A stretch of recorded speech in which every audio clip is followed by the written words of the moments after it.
नमस्कार. आज आपण करणार आहोत मावा किंवा मिल्क पावडर न घालताही छान दाणेदार असा गाजराचा हलवा. कसा तो आपण बघूया.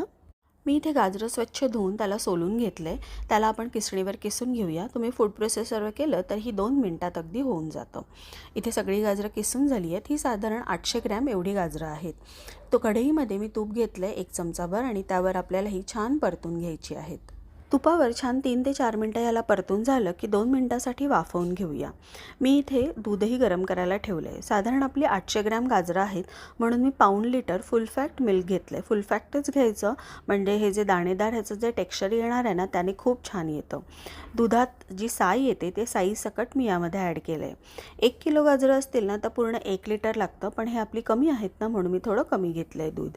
आता या दुधामध्येच आपल्याला ही सगळी गाजरं शिजवून घ्यायची आहेत. दुधाला उकळी येईपर्यंत गॅसची फ्लेम मोठी ठेवायची आहे आणि एकदा उकळी आली की आपण गॅस अगदी मंद करायचा आहे. म्हणजे पूर्ण जो हलवा आहे ना तो मंद गॅसवरच झाला पाहिजे. म्हणजे काय होतं, दूध छान आटत जातं आणि त्याचं जे दाणेदार टेक्स्चर आहे ना ते येत जातं. मध्ये मध्ये ना मी यावर झाकण ठेवते. 2 मिनटासाठी वाफ काढून घ्यायची आणि पुन्हा याला परतून घ्यायचं आहे.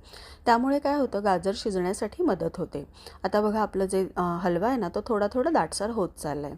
त्यामध्ये मी एक छोटी वाटी ड्रायफ्रूट्सची भरड घातली आहे. त्याने काय होतं, ह्याचं जे दाणेदार टेक्स्चर आहे ना ते अजून छान येतं. तुम्ही मोठे काप करून ड्रायफ्रूट्स घातले तरी काही हरकत नाही. फक्त ते तुपावर परतून घालायचे म्हणजे मस्त क्रंची होतात. आता हे पूर्ण अगदी आटलं गेलं आहे दूध.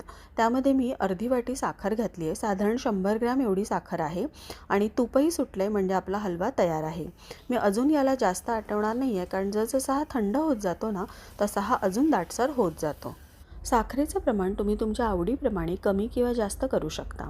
पण गाजर गोड दुधात आपण पूर्ण शिजवलं आहे त्यामुळे त्याचा गोडवा म्हणून मी फक्त 100 ग्रॅम एवढेच घातलं आहे. आता तुम्ही बघताय साखर पूर्ण वितळून पुन्हा आपला हलवा छान दाटसर झाला आहे.